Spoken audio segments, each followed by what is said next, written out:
All right, breaking news for every Biafran all over the world because the Biafran struggle has actually made history today by hitting a milestone as Biafra makes United States of America congressional history as Ogechukwu Nkere testify on human rights abuses and transnational repression. In other words, the Biafran government in exile has taken both the zoo and the Finnish authority to U.S. Congress, and the matter is being handled as I'm talking to you now.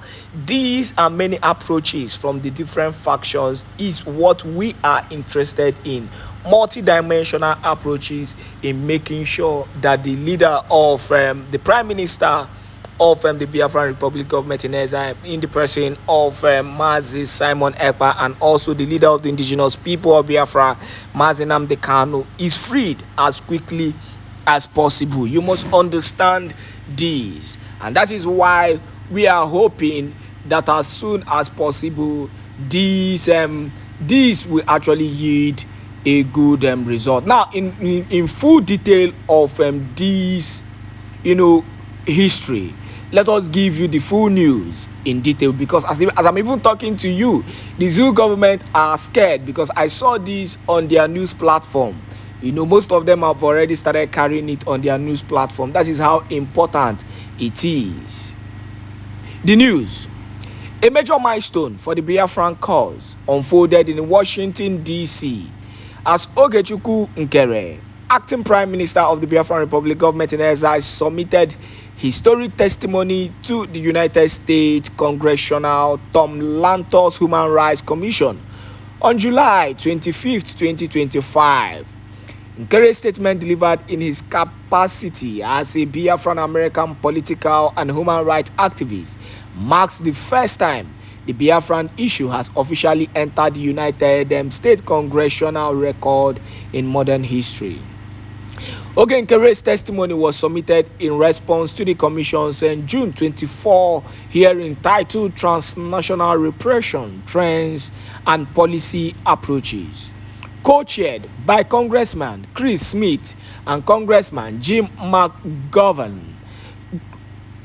Congressman Smith, a long-time critic of human rights abuses in Nigeria, previously chaired a March 2025 hearing specifically focused on the persecution of Christians in Nigeria, a country he described as is spiraling into authoritarianism. Now, the testimony laid bare Nigerians' alleged transnational repression against Biafrans, spotlighting the extraordinary rendition of Mazi Nnamdi Kanu from Kenya and the ongoing politically motivated trial of Simon èKPÁ in Finland also. Nkere accused the Nigerian government of deploying international intimidation tactics to silence voices advocating for Biafran self-determination, calling both cases clear example of cross-border human rights violation, which is actually the case. He also urged the United States Congress to act decisively by recommending visa bans, economic sanctions, and suspension of bilateral assistance to Nigeria unless Mazi Nnamdi Kanu is released and granted safe passage. Nkere further called for punitive measures against Finland, including potential tariffs should it continue with what he described as a politically compromised judicial process targeting Simon èKPÁ. The testimony now permanently part of the United States Congressional Archive was received as a watershed moment by Biafran activists and diaspora communities.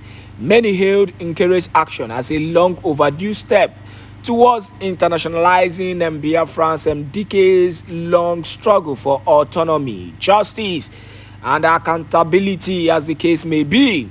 The legal observers have noted that the inclusion of such testimony elevates the Biafran discourse beyond social media and street protests to former diplomatic and legislative platform.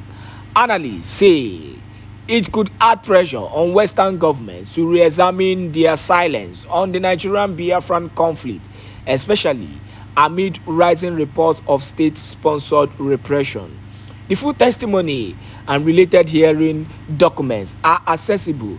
You can go to the site, the Biafran site, and see for yourself, the full testimony for those who really are doubting this particular move. Let me tell you, this is the kind of information I want to be hearing.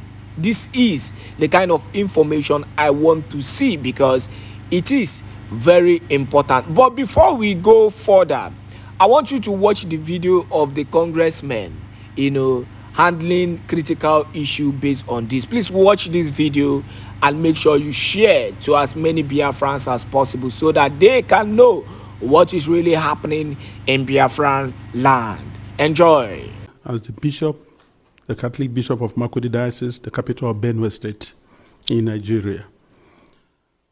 I am the shepherd of one of the 4 dioceses, Catholic dioceses in Benue. We have others, Anglican, Methodist, and Pentecostals, which sort of the Benue State has a population of about 6.1 million people, 2 million of whom are those under my care as the bishop of the diocese. Benue State is about 98% Christian, with very few Muslims living in towns. Nigeria, and eventually my diocese and the state of Benue, have become in recent years one of the most dangerous and insecure places for Christians. Christians and Muslims are nearly evenly divided among Nigeria's large population of over 200 million persons.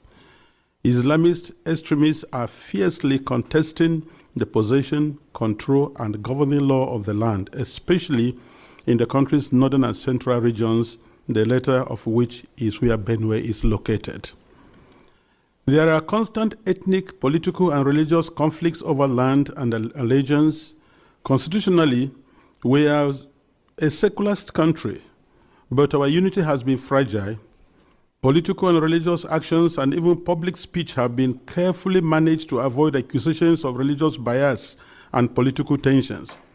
Today, the clear influence of Islamist extremists has changed the traditional social dynamics of tribe, ethnicity, religion, and the social status in Nigeria. Because just recently, at the beginning of the Ramadan fast, 12 states in northern Nigeria have declared closed schools so that they attend to this. And you can imagine, which other country in the world does that? Saudi Arabia is not doing it. Afghanistan is not doing it. Baghdad is not doing it, but then Nigeria is practicing. What kind of Islam are they practicing? 12 states, and not only Muslims are living in these places. What happens with the educational program or curriculum of the country? But this is what we are going through every day in Nigeria. A long-term Islamic agenda to homogenize the population has been implemented over several presidencies through a strategy to reduce and eventually eliminate the Christian identity of half of the population.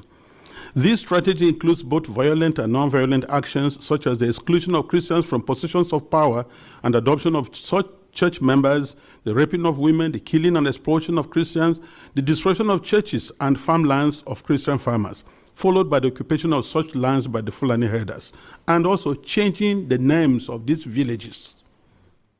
They are taking over the places, so you clearly see an expansionist approach and Islamic, and then they are making the people now flee and leave their villages, and they conquer it.